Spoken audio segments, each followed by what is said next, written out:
ابتدا ہے رب جلیل کے بابرکت نام سے جو دلوں کے بیت خوب جانتا ہے۔ تمام ویورز کو السلام علیکم۔ کتاب ایک ایسی دنیا ہے جس کے اندر سما جانے والے حقائق، واقعات اور تہذیب کئی سالوں تک زندہ رہتی ہے، بلکہ اسے یوں کہنا چاہیے کہ کتاب ایک ایسی دنیا ہے جس کے باسیوں کی عمریں لاکھوں سال تک ہوتی ہیں۔ کتابیں انسان کے شعور میں اضافہ کرتی ہیں۔ یہ ڈیپینڈ کرتا ہے کہ آپ کون سی کتابیں پڑھتے ہیں۔ اس دنیا میں ایک ایسی کتاب بھی موجود ہے جسے آج تک کوئی انسان نہیں پڑھ سکا۔ آج کی اس خاص ویڈیو میں ہم اس راز سے پردہ اٹھائیں گے اور آپ کو بتائیں گے یہ کتاب اس وقت کس جگہ پر موجود ہے، لہٰذا ویڈیو میں ساتھ بنے رہیے گا۔ چینل کو سبسکرائب کرنے کے ساتھ بیل آئیکن کو بھی ضرور دبا دیجئے، کیونکہ آپ کو اسی طرح کے دلچسپ اور معلوماتی ویڈیوز باقاعدگی کے ساتھ دیکھنے کو ملتی رہیں گی۔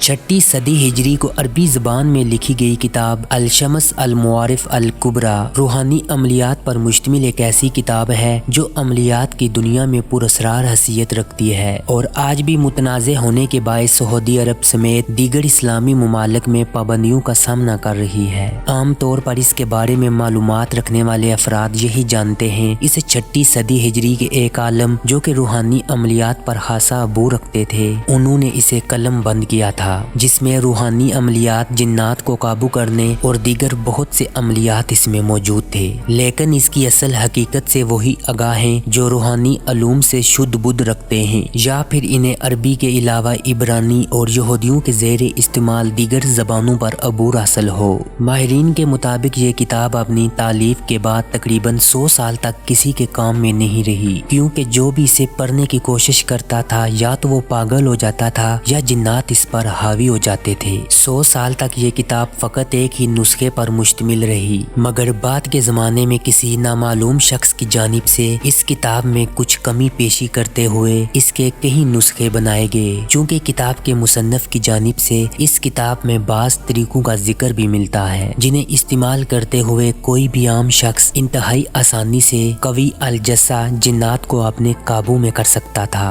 اسی لیے جنات اس کتاب کی حفاظت کرتے تھے تاکہ کوئی اسے پڑھ نہ سکے۔ بعد ازاں ایک نامعلوم عامل کی جانب سے اس میں کچھ تعریف کرتے ہوئے ایسے جادوئی نسخوں کو نکال دیا گیا تھا جس کی بنا پر جنات اس کتاب کی حفاظت پر خود کو مامور کیے ہوئے ہیں، لیکن اب بھی اس کتاب میں موجود کالے علوم اور جنات کو قابو کرنے کے دیگر طریقوں کی موجودگی کے باعث کوئی عام شخص اس پوری کتاب کو سمجھ کر نہیں پڑھ پایا اور اس کو پڑھنے کی کوشش کرنے والے افراد مرگی اور دیگر بیماریوں میں مبتلا ہوتے چلے گئے۔ اگرچہ علماء کی جانب سے احتیاط کو بروئے کار رکھتے ہوئے اس کتاب اور اس کے مصنف پر انتہائی محتاط انداز میں تبصرہ کیا جاتا ہے۔ یہودی اور اس کتاب کو اسلام کے نام پر کفر کا مجموعہ قرار دیا جاتا ہے۔ شاید یہی وجہ ہے کہ سعودی عرب سمیت کئی اسلامی ممالک میں اس کتاب پر سخت پابندی ہے۔ اس کتاب کے مؤلف امام احمد بن علی البونی ہیں، جو 5ویں صدی ہجری کے اوائل میں پیدا ہوئے اور 6 صدی ہجری کے اوائل میں اس دنیا سے رخصت ہوئے۔ ان کا آبائی تعلق الجزائر کے شہر بونا سے تھا۔ اس کتاب کا تعلق فقہی